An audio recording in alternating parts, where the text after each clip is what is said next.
Amen. So let's remain standing. Let's open our Bible po sa Matthew chapter 5, verses 13 to 16. Amen. We are still on our series called Kingdom Culture, no?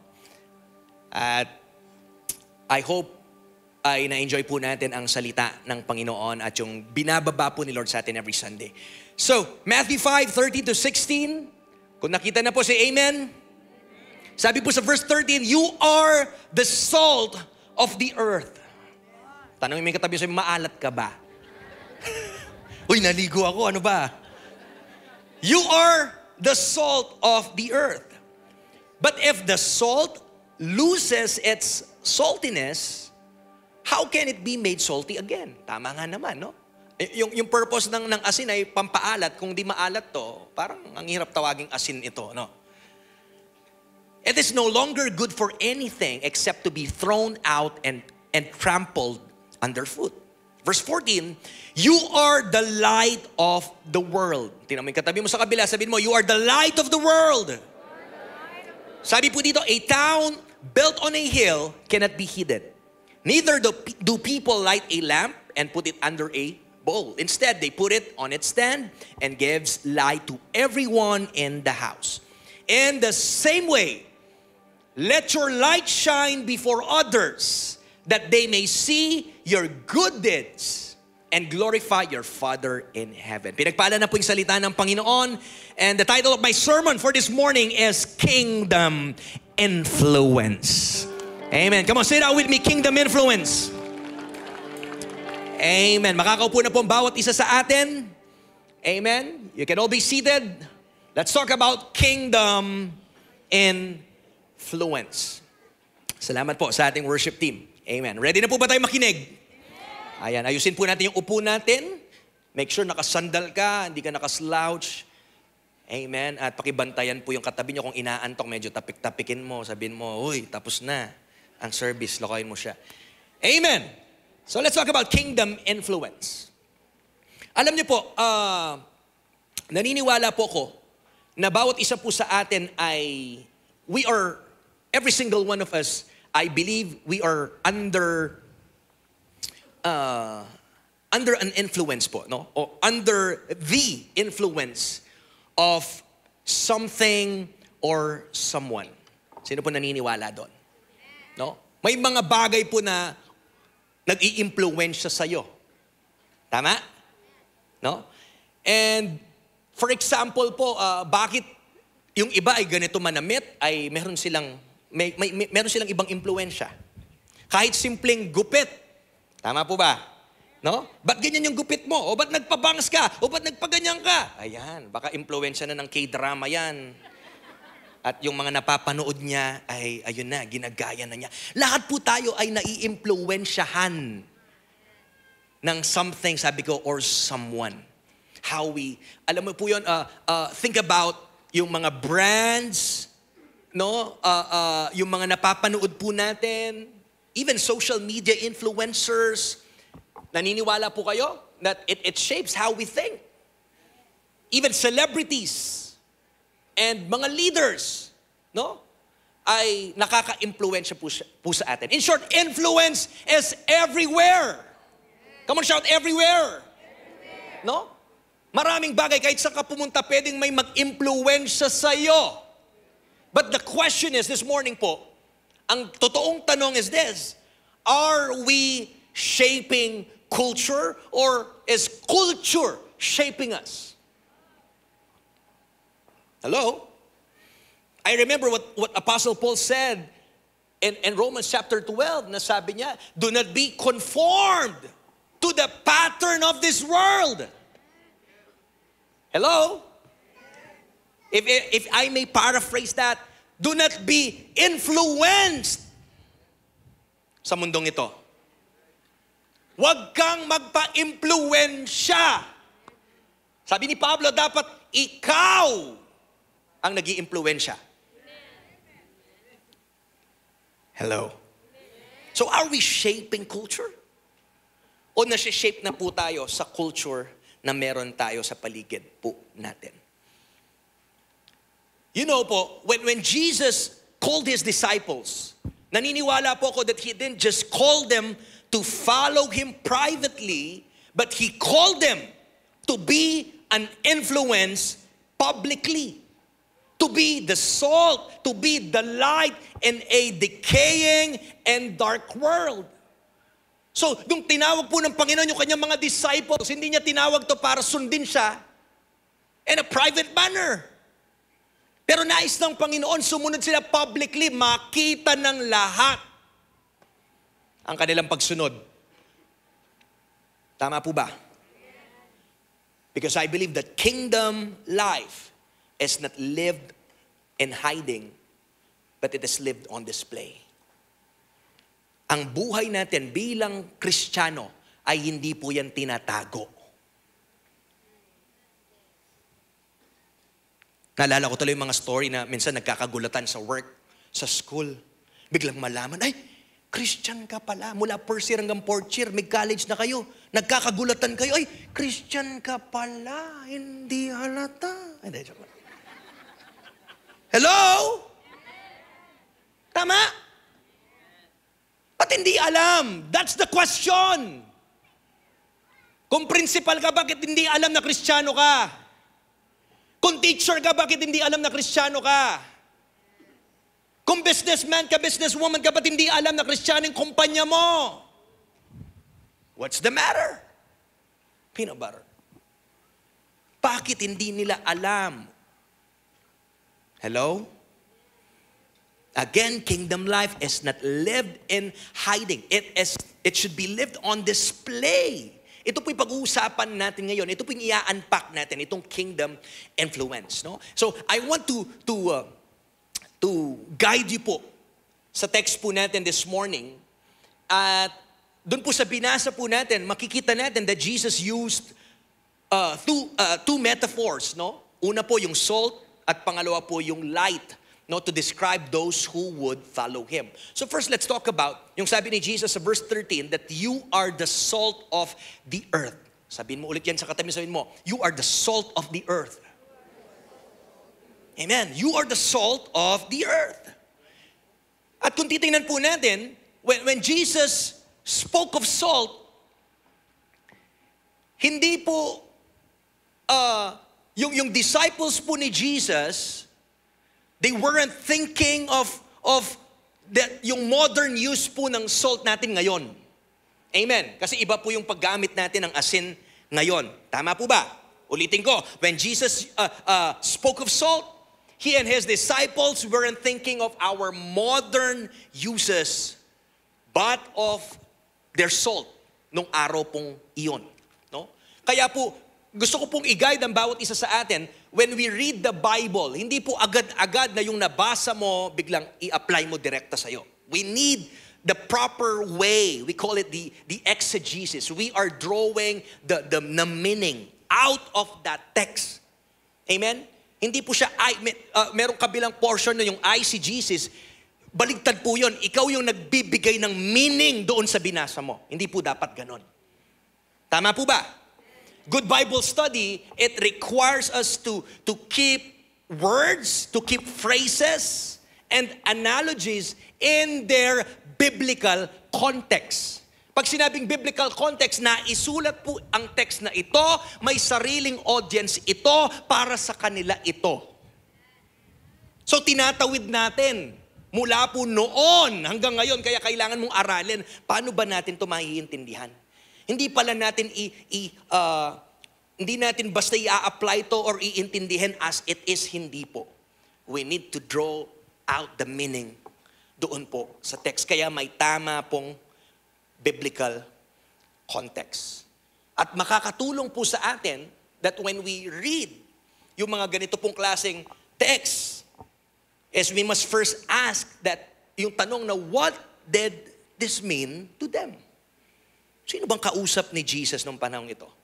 Ano ba yung minimin ni Jesus sa kanila nung panahon nila? And only then we can bring the meaning, yung meaning, not the analogy, into our day and apply po natin ito sa ating buhay. So, let's unpack this po. No? in a deeper way. Una po, I want to share yung historical context nito because in the ancient world, ang salt po, they had three main uses. Number one na use po ng salt nung panahon po nila is for preservative. Come on, say that with me, preservative. No? To preserve, to stop the meat from decaying. So ginagamit po nilang asin para hindi po mapanis dahil wala naman pong ref ng panahong iyon. Amen po ba? No? And kung titingnan natin, much of the salt in the day of Jesus ay galing po sa Dead Sea. No? So pag yung kinuha po nila galing sa Dead Sea, pag nag-evaporate po 'yon, ang matitira po doon ay asin, pero hindi lang po asin, not just sodium, may iba pa pong klase ng mga minerals. Gising pa po ba tayo? No? Baka yung iba inaantok na, nagising, nasa science, na ata tayo. Amen. Tama po ba? No? So, yung binibili nila that time na asin ay nakadepende kung gaano ka-pure. The more na pure ang asin, the more pong mahal. Kaya sabi ko nga, kasi may kasama po pong iba't ibang klaseng mineral po. Iyon. So pag ang salt may high sodium content, then masasabi natin na effective po siya na pang-preserve ng meat. Pero kung ito po ay diluted with other minerals, yung salt na yon, it will become what? Tasteless or useless. Kaya nga sa binasa natin kanina, sabi, anong kwenta ng asin kung hindi maalat? Pwede mo na lang itapon. Sabi po ng binasa natin. Okay po? So preservative, pangalawa po na function ng asin during their time is purifier. Wow. Say purifier. No? Ang purifier po, ayan, pinanlilinis po nila to disinfect wounds or cleanse. At pangatlo po ay flavor enhancer. Ayan. Meron pa po bang gumagamit ng asin dito? Puro na kayo magic sarap. Hello? So flavor enhancer to bring out the taste in food. So ano po yung gustong ipakita ni Jesus dito? Ano ba yung meaning ni Jesus nung sinabi ng you are the salt of the earth by simply understanding kung ano po yung gamit nito as preservative, as a purifier, as flavor enhancer. Yung gusto pong i-point ni Jesus nung sinabi niyang you are the salt of the earth, sabi po ni Jesus that His disciples, Jesus' disciples, were called to preserve moral and spiritual integrity in a world corrupted by sin. Yun po ang meaning ni Jesus. Because we live in a sinful, in a fallen world. Tama po ba? At gusto po ng Diyos na i-preserve po natin ito. Gising pa po ba tayo? Not only that, but they were to purify through lives of holiness that reflects God's character. And they were to flavor the world, bringing joy, bringing hope, and the goodness of the kingdom into everyday life. Yan po ang ibig sabihin ni Jesus na kayo ang asin ng sanlibutan. So balik po tayo dun sa context. Ito po'y Matthew chapter 5 verses 13 to 16. And I just want to connect this text to the Beatitudes. No? Kung titingnan niyo po yung mga Bible niyo, aatras lang po kayo. No? Same chapter, sa Matthew 5, mababasa po natin yung Beatitudes. Gising pa po ba tayo? Nasabi po ni Jesus doon is what? Blessed are the pure in heart, blessed are the peacemakers, blessed are those who hunger and thirst for righteousness. So ito pong mga sinabi ni Jesus na ito, these are the kinds of lives that preserve a decaying world. Nakita niyo po? So pagbabasahin natin yung Bible, hindi lang, we are not just simply choosing or plucking out verses. Kung titingnan natin yung buo, may context po yan eh. So pag binasa mo yung chapter 5, sinimulan sa Beatitudes. At nag-jump na po, kung titingnan natin, pinag-usapan natin 13 to 16. Pero i-connect natin, yung sinabi sa Beatitudes ay konektado po sa verse 13 to 16. Yung sinasabi po dito kung paano natin mape-preserve yung decaying world, ito po'y sa pamamagitan ng pag-a-apply ng mga Beatitudes. Are we getting this? Being pure in heart, being a peacemaker, yan po. When we apply that kind of life, then we are preserving a decaying world. Palakpakan nga po natin ang Panginoon.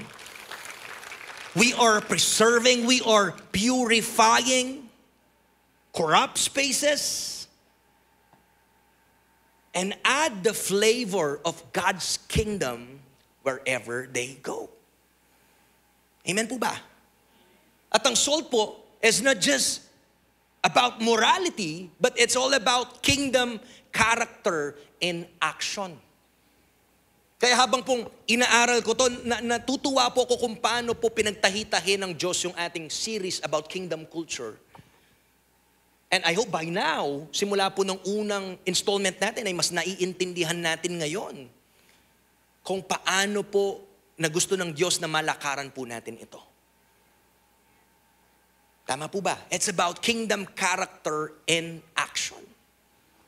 Kaya yung warning po dito, there's a warning here that if salt is mixed with impurities, katulad kanina, na dadilute, it will lose its effect.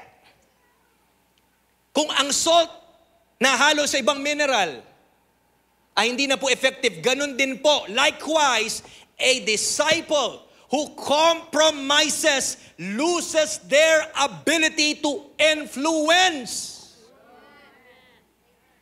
Hello? Believers, if you call yourself a Christian, if you say that you are a follower of Jesus, yun po pala tinatawag tayo ng Panginoon na mang-impluensya. Ikaw yung leader ng mga kwakwak. Impluensyahan mo sila ng kabutihang asal. Impluensyahan mo siyang maging mapanalanginin. Hello. Tama po ba?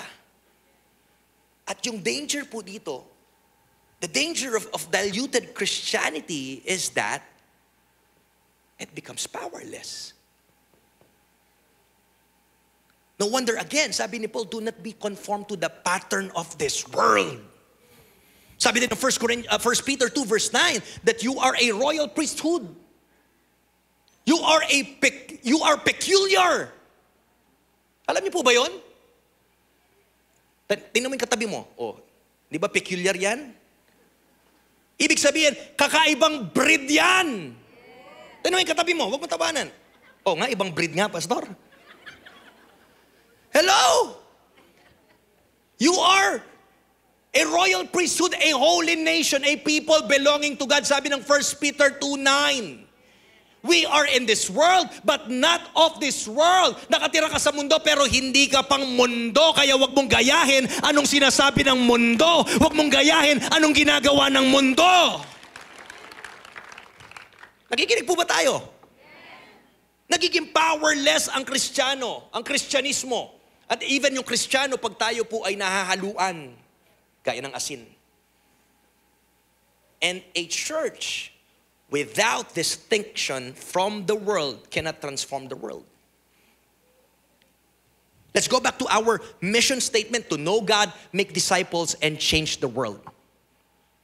What an audacious mission statement, change the world. Because we believe na yun yung pinapagawa ng Panginoon sa atin. Baguhin natin ang mundo, one soul at a time. Amen. Kayang mabago ng mundo, isang kaluluwa at a time. Pero sinasabi po dito, paano natin mababago? How can we change the world if the church has no distinction from the world?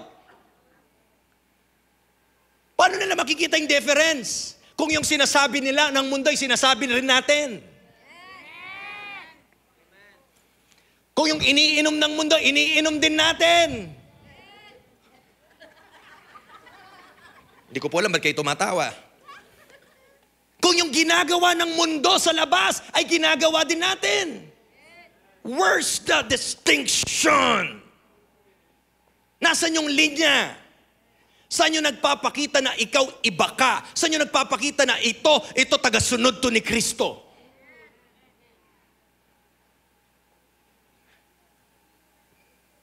Are we getting this? So we are not called to conform. We are called to transform. Palakpakan nga po natin ang Panginoon. Come on, sige po. Come on, hallelujah. I hope and pray na bago po tayo umuwi, ay ngayon pa lang po matransform na tayo sa salita ng Panginoon. Na ang goal po ng preaching na ito is not to motivate you. If we needed to be rebuked, hello? To be reminded. Walang Kristiyanong tatahi-tahimik.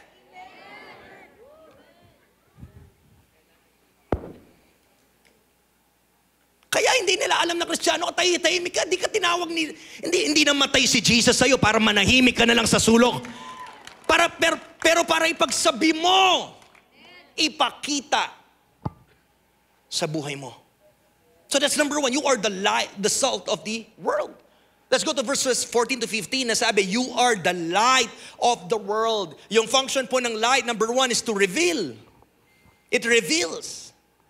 Di ba po, pag may ilaw, nakikita mo na yung inahanap mo. Pag madilim, kinakapa mo, pero pag may ilaw, it reveals. It exposes what is hidden. Pangalawa po, it guides. Sino po nakapag-try na nag-drive na walang headlight? Nasira ang iyong ilaw. Ay, di ko alam kung saan ka pupunta nun. Tama po ba? It guides, it directs people to safety. And number three, na function po ng light, it disperses darkness. Tama po ba? Pag may liwanag, walang kadiliman. It cannot coexist with darkness. And I have a good news. Light always wins. Hello? Light always wins. Tingnan po natin yung context nito. No? Balikan po natin yung kanina na pinag-usapan po natin that just as salt was essential and the first century, so was light. Ganito din po ka-importante ito. No? Sa mundo po nila, nung panahon nila, without electricity, ang ilaw po ay napakahalaga sa kanilang buhay. No? That's why cities built on hills, no, ay nagsuserve po na ilaw, nagsuserve ng guide or landmarks for travelers making their way. Are we getting this? No? Nakakatulong po na pag meron pong mga bahay-bahay sa taas at may liwanag na liliwanagan po hanggang ilalim. At nag-guide po yung mga taong nagbabiyahe sa dilim. Kaya ganun din po sabi ng text natin, kaya pag tayo po ay may lampara, hindi mo naman nilalagay yan sa ilalim para itago mo. Nilalagay mo sa taas para ma-maximize yung liwanag. At makita mo po yung hinahanap mo. So ano po yung gustong pakita ni Jesus po dito nung sinabi niyang, you are the light of the world. Church, look at this. Jesus' point is clear. Nang gusto pong i-drive ni Jesus, His disciples are meant to be seen. Hello? Their lives, like light, are to shine in the darkness of the world. Napakadilim na po ng mundo. Talamak na ang korupsyon. Napakadilim, napakamakasalanan. Sabi ko nga, this is a fallen world. Hello? At anong response natin? Pastor, wala na tayong magagawa. Let's just go with the flow. Ha? Anong go with the flow? Di ba nga yung kingdom ng Panginoon is countercultural? So again, His disciples are meant to be seen. Their lives like light are to shine in the darkness of the world.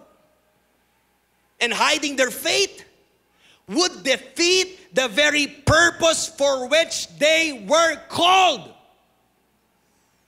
Am I talking to real Christians po ngayong umaga? Hello? Mga totoo bang Kristiyano kausap ko ngayong umaga? O nakikristiyanuhan lang? Hello? Ay, parang wala nang nagtaas ng kamay. Parang, tinawag ka ng Diyos, niligtas ka niya para yung buhay mo ay magningning yung kalwalhatian ng Panginoon dyan. Amen. Hindi para itago mo. Look at me. Come on, sabi dyan, hiding your faith would defeat the purpose. So hindi pala tama na tinatago mo yung pananampalataya mo. So I'm here to remind you. Ang dami ko pong nakakausap, minsan nahihiya sila. They don't know what to say, they don't know how to evangelize or what. That's why we have discipleship classes. Everything is provided sa church po natin. We're here to guide you. We're here to infuse you with courage. Gising pa po ba tayo? Kaya yung iba sinasabi, Pastor, di ba sabi naman nila, action speaks louder than words. So I'm not saying na, I do not say sa company namin, I'm a Christian. I just do what I need to do. Mukhang maganda naman, pero biblical ba? Hindi. Sabi ng Bible, paano sila maliligtas kung walang magpe-preach? Paano nila maririnig kung walang mangangaral? So hindi pa rin tama na action speaks louder. Hello. Kaya kailangan po nating ipangaral. Hindi ko sinasabing kailangan mo starting tomorrow, you will wear a shirt that says, I am a follower of Jesus Christ. No. What I'm saying po, mamaya, maintindihan po natin ano po yung gustong sabihin ng Diyos dito sa atin. Pero I'm here to remind you, wag mong itago yung pananampalataya mo. Wag mong itago na Kristiyano ka. Liwanag ka nga eh. Ba't ka nagtatago sa dilim? Palakpakan nga po natin yung Panginoon. And it's very important, church, to remember. Look at this. We are not the source of light. Jesus is. Amen. Pag sinabing you are the light of the world, yung main context po nito, wala po tayong liwanag on our own. We don't have the light. No? Ng sarili po natin. If you will try to look John chapter 8 verse 12, nasabi po ni Jesus said, I am the light of the world. Whoever follows me will never walk in darkness, but you will have the light of life. Yan po ang totoong liwanag ng sanlibutan. Hello? So basically, if we will put those in context, our role is not to produce light on our own, but to reflect the light of Christ. To reflect. Yung source mo, ito, ire-reflect mo sa trabaho, sa community, sa campus mo, wherever you go, ire-reflect mo yung light ni Kristo. Palakpakan po natin ang Panginoon. Amen. Are we getting this? Katulad po ng isang moon. Di ba? Ang isang buwan na wala naman pong liwanag of its own. Pero yung liwanag po ng buwan ay galing po sa pagre-reflect niya po ng liwanag. Galing sa araw. Tama po ba? At ito po yung challenge ko sa bawat isa. If the world around us is still dark, the issue may not be the power of darkness, but baka maybe it's because of the absence of light from believers. Yes po natin. Kung sa kinagagalawan daw po natin ay madilim, hindi mo pwedeng sabihin mas powerful yung darkness. Ang tanong, baka yung Kristiyano na nandoon sa ereyang yon ay hindi nagliliwanag. Kasi kung nilalakaran mo ng maayos at sa biyaya ng Panginoon na ire-reflect po natin ang kanyang liwanag, hindi po pwedeng hindi nila makita si Kristo sa buhay natin. Palakpakan po natin yung Panginoon. So itatahi ko po to, tingnan natin to, no? From you are the salt, you are the light. No? This is the way, the kingdom way of influence. Bago po tayo pumunta dun sa pangatlo. No? Sabi ko nga po kanina, if you will try to look yung Beatitudes from verses 3 to 12, no? The Beatitudes, it describes the character of kingdom citizens. Ang maging peacemaker, ang maging pure. Amen? Lahat po ng sinabi dyan, yan po yung nagpapakita, dinidescribe yung character ng isang kingdom citizen. And if we will try to jump sa verses 13 to 16, yung pinag-uusapan po natin ngayon, salt and light describe the influence of kingdom citizens. So tingnan niyo po ito, no? We can, from this explanation, we can say that the Bible is really authored by the Holy Spirit. Hello? Amen? Nasabi po sa book of Hebrews that all scripture is God-breathed. In the original text, God-breathed, it means theopneustos. Tao lang po sila, even the disciples, no? Sinulat nila, but they are God-breathed. Hiningahan sila ng banal na Espiritu Santo para isulat nila yon. And tell me na ang Bible, yung text na pinag-usapan natin is authored by man.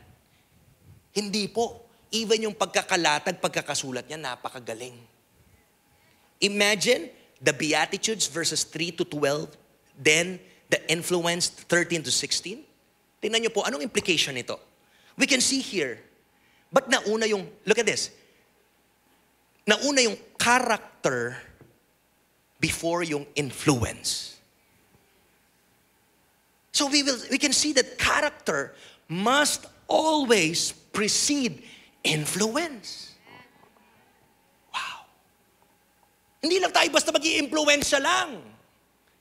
Kaya pinaintindi muna yung Beatitudes kung anong dapat na pag-uugali natin. Because influence without character is manipulation.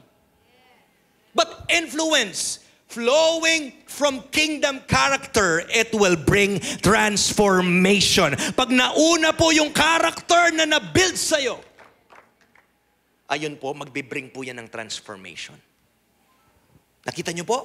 Kung gaano ka-importante yung character. Hello? At kung babalikan po natin dito, yung sinabi ni Jesus. Alam niyo po, Jesus is not giving us an option here nung sinabi niyang you are, or he didn't say na try to be salt and light. Hindi niya sinabi ito na option, na try mong maging asin, try mong maging ilaw. But he declares, you are the salt, you are the light. Ibig pong sabihin, nung sinabi ng Diyos, ikaw ay asin, ikaw ay ilaw. Ang gusto pong pakita ng Panginoon dito, that identity comes before action. Ginagawa natin to kasi tayo yun eh. So you need to understand you are the salt. You are the light of the world. Palakpakan po natin ng Panginoon. Amen. Kaya importante po yung character. At ngayon po, pagsamasamahin po natin to sa pangatlo. Sabi sa verse 16, let your light shine before others. Makikita po natin that this is the practical command po ni Jesus after calling his disciples the light of the world. Just as salt, it preserves and light reveals, Jesus calls his followers to live openly and visibly, allowing the reality of the kingdom of God to shine through their lives. Are we getting this?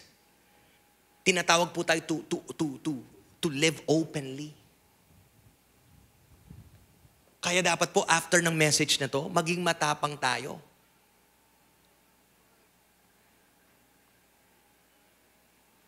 Though I understand po, Pastor, kasi ganyan. Alam niyo po, yung kaaway, yung naglalagay ng takot sa iyo at kinukulong kanya dun sa madilim na parte kasi, alam mo yon, minsan po yung response natin is a lot of people, they are afraid that, you know, when they will be exposed to the light, Takot silang makilala ng tao kung sino yung totoong sila. But we need to understand, ano ba yung bagay na kinakatakot mo? Alam ng Diyos lahat patungkol sa'yo.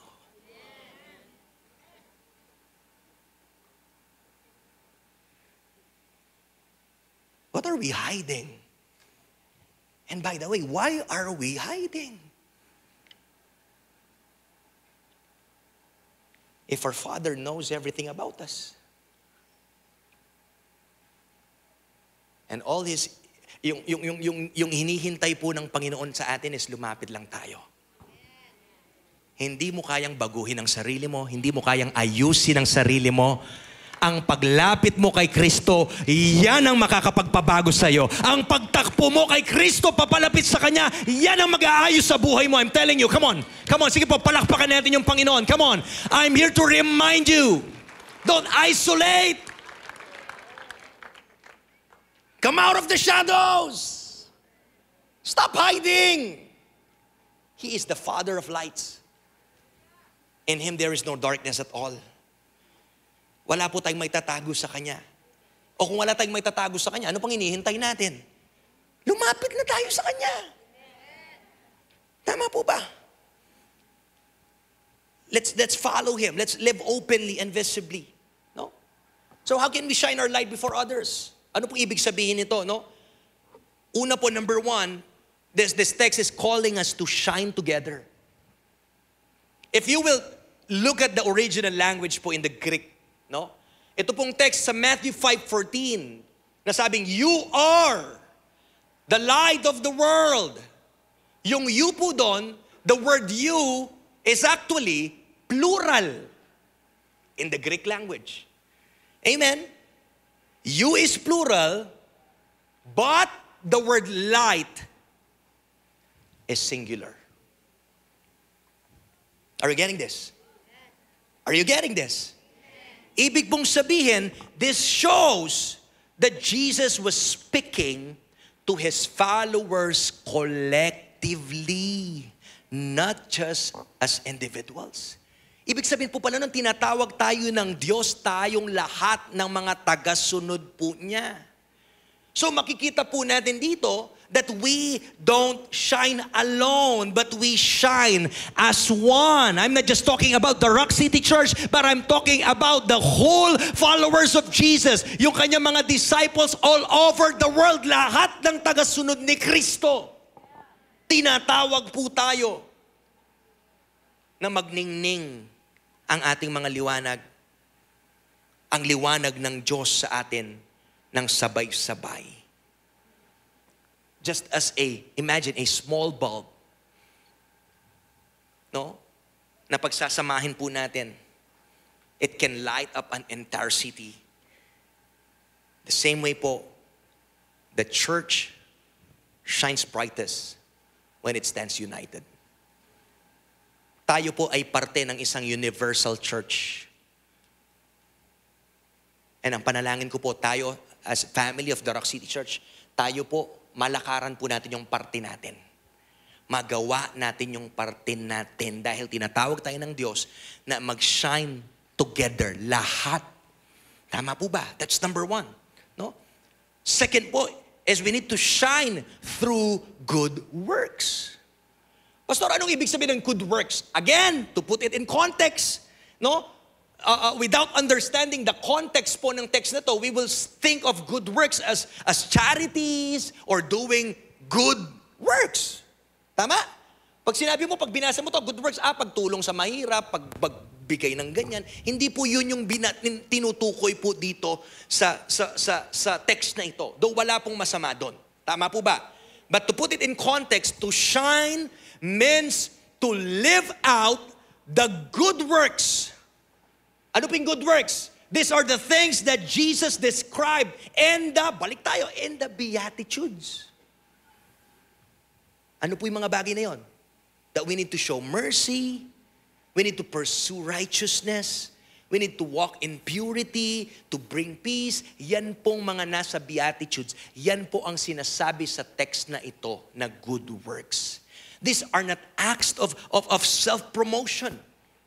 But these things reflect the kingdom character that reveal God's goodness in a dark world. Hello? Sa panahon na nakikita natin puno ng korupsyon, ano yung dapat mag-stand tayo? Dapat tayuan natin yung mabuti. Hello? Tama po ba? Tayuan po natin kung anong pinapagawa ng Panginoon. Kung saan ka man tinanim ng Panginoon, gawin mo yung pinapagawa niya. And this is where influence becomes practical. Just imagine, light shines when a student refuses to cheat. Lahat ng estudyante, taas kamay. O yan. O, wala na estudyante ngayon. Graduate na po ako, pastor. Lahat ng estudyante, taas kamay. Gusto mo magningning si Jesus sa campus mo? Nawala ulit yung mga estudyante. Taas kamay, come on, students. Gusto mo magningning? Ipakita mo yung isang Kristiyano, ano yung dapat na ginagawa. Pastor, leader kasi ako, so akong leader, pinakopya ko lahat sila, pastor. Ang talino mo. Peculiar ka nga. Diba? Simpleng bagay, practically speaking, when you refuse to cheat, that's where light shines. Lahat po na nagtatrabaho, tas kamay. When an employee upholds what's right, ginagawa niya. Yung iba kasi nagmamadali sa promotion, so kahit lahat ng pandurugas gagawin ko na para lang ma-promote ako. Wala sa darak niyan. Doon po yung way. Practically speaking, yun yung way. Na masasabi po natin magliliwanag yung kaluwalhatian ng Panginoon. Hello? Because even others are being promoted, you understand the biblical context. You understand that promotion, sabi ng Bible, promotion doesn't come from the north, east, southwest. It only comes from the Lord. So when the Lord promotes you, no company, no men or women can hinder that promotion. Palakpakan nga po natin ang Panginoon. This is my encouragement sa lahat po na nagtatrabaho. Hindi mo kailangan magpapansin sa boss mo. Hindi mo kailangan sumipsip. Magtrabaho ko na mabuti. Pumasok ko na nasa oras. Nakikita kasi lahat ng Diyos yung ginagawa natin. At pag ang Diyos ang nag-promote sa'yo, susunod na po lahat yan. Palakpakan po natin yung Panginoon. Yan po, practical. Amen? Lahat po ng mga magulang, taas kamay. Sino po dito na-challenge sa mga anak nilang may mga toddlers na? Kanina po may kausap po kong parents sa labas. We're talking about, alam mo yun, yung parenting. Ang hirap nung, paano daw yung gentle parenting? Kaso ata yung problem ngayon, yung gentle parenting daw ay para sa mga gentle lang na bata. Ay, joke lang po. Tama. Amen? I remember having my morning devotion. I prayed the Lord, bigyan mo ako ng Lord, patience and etc. etc. Hindi pa natapos yung half day, nakapagtaas na naman ako ng boses sa anak ko. Sabi ko, Lord, sorry. Nakakapray ko lang kanina. Dito, you need God's grace sa buhay mo as a parent. Come on, can I see hands? Come on. Ako lang po ba? Mga lola, come on, lola. So when we model patience and forgiveness at home, that's where our light shines.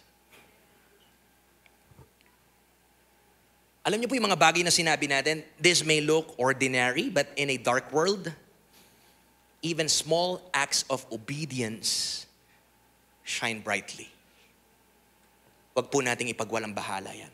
Pangatlo po, we shine for God's glory. Amen? Ibig sabihin, our good works are never about recognition for ourselves. Hindi po tayo gumagawa ng mabubuting bagay or hindi po natin ginagawa yung mga nakasaad doon sa Beatitudes para palakpakan tayo, para ma-recognize tayo. No! Napaka-clear po ng text natin kanina that they may see your good deeds, and glorify your Father who is in heaven. So sino po dapat napaparangalan? Ikaw ba? Tayo po ba dapat pinapalakpakan?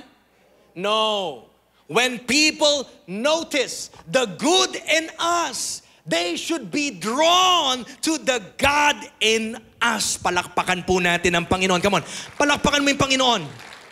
Pag nakita nila yung good deeds mo, dapat napapalapit sila dun sa Diyos na present sa buhay mo. Kasi pag nireflect mo yung character ng Diyos, bandang huli, yung kunwari, yung nangangailangan, binigyan mo. Yes, pagpapasalamat yan sa'yo. Pero di mo alam sa loob-looban yan, sasabihin niya, totoo nga may Diyos. Ang buti ng Diyos. Ang bait ng Diyos sa buhay ko. Nakita niyo po yun? Hindi man natatapos sa iyo eh. Bumabalik dun sa source natin. And they will glorify Him. So we shine for God's glory. Number 4, we shine to the world. Hindi lang po to limited sa Israel, nung sinulat po ito, hindi lang po sa context ito ng Israel, but nung sinabi po dito that you are the light of the world, in Greek, world, it means cosmos. Cosmos means the whole world. So in short po, the church's mission extends beyond borders. Yung paggawa po natin ng mga yan, yung pagningning ng kalwalhatian ng Panginoon, yan po ay hindi po tayo tinawag para lang po i-shine yung liwanag ng Diyos sa community po natin. But our light is called to shine in both our local communities and across the nations. Dahil ang kingdom po ng Diyos is far too great to remain hidden or confined to one place. And I remember this text that this echoes God's original call to Israel in Isaiah chapter 49 verse 6, na sabi po dito, I will make you a light for the nations, that my salvation may reach to the ends of the earth. Ito po, originally sinabi sa Israel. Tama po ba? And I do believe that Jesus now places that same mission on His followers. Sa lahat po ng tagasunod ni Kristo. And this call is not new. It's the continuation of God's heart for the nations through His people. Hindi mo po alam, ito pong I remember na the reason na isa po bakit pinalitan ng Panginoon yung pangalan natin is to have an impact not just locally but globally. I do believe that the Rock City Church will create an impact, not just in Angeles, not just in Pampanga, not just in Philippines, but global impact by the grace of God.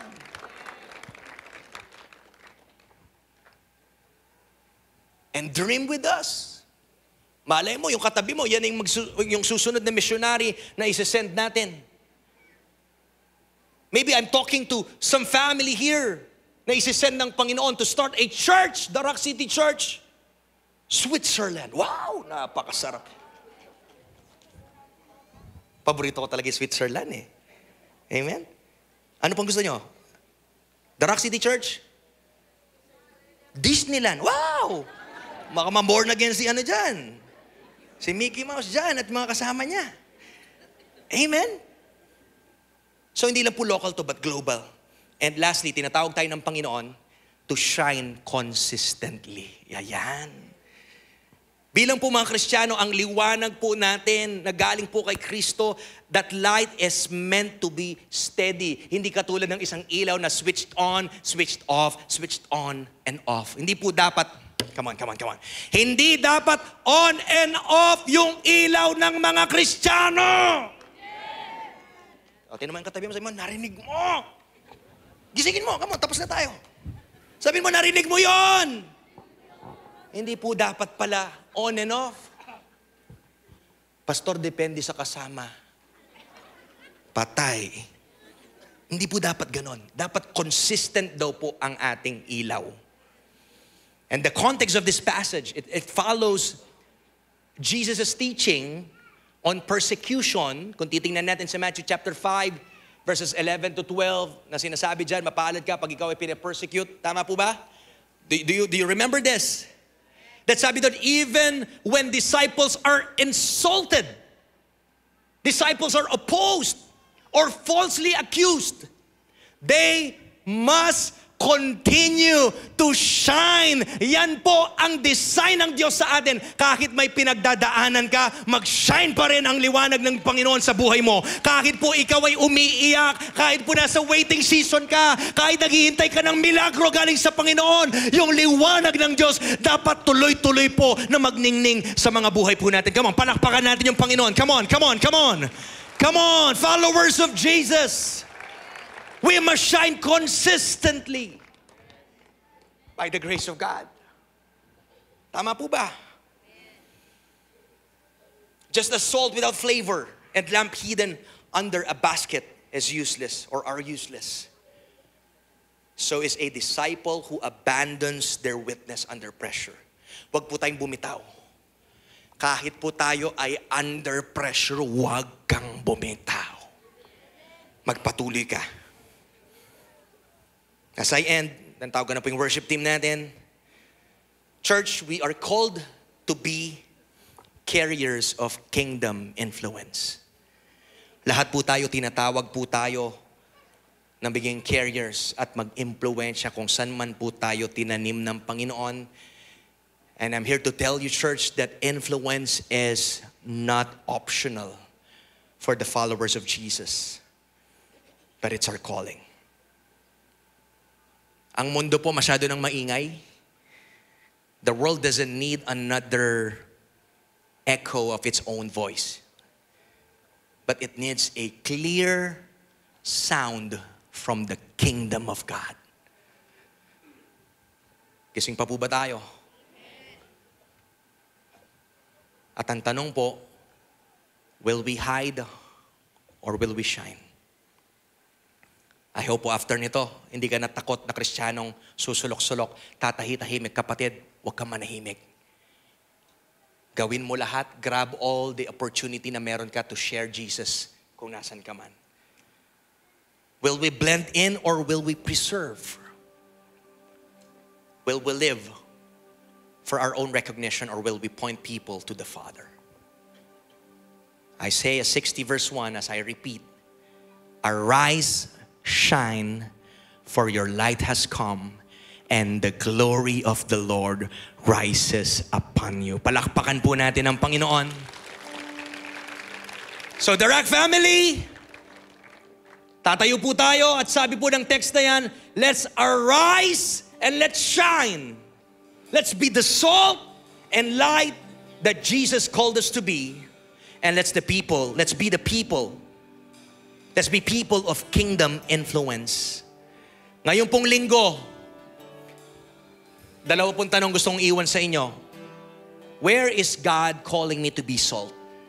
Saan ka tinatawag ng Panginoon ngayon para maging asin? Ngayong linggong ito. And where is He calling me to shine? I hope po, ma-apply po natin tong word na to. Dahil naghihintay po ang mundo na hindi lang po natin sabihin Kristiyano tayo, but mayroong demonstration ng buhay na yon na niligtas, hinugasan, binago ng Panginoon.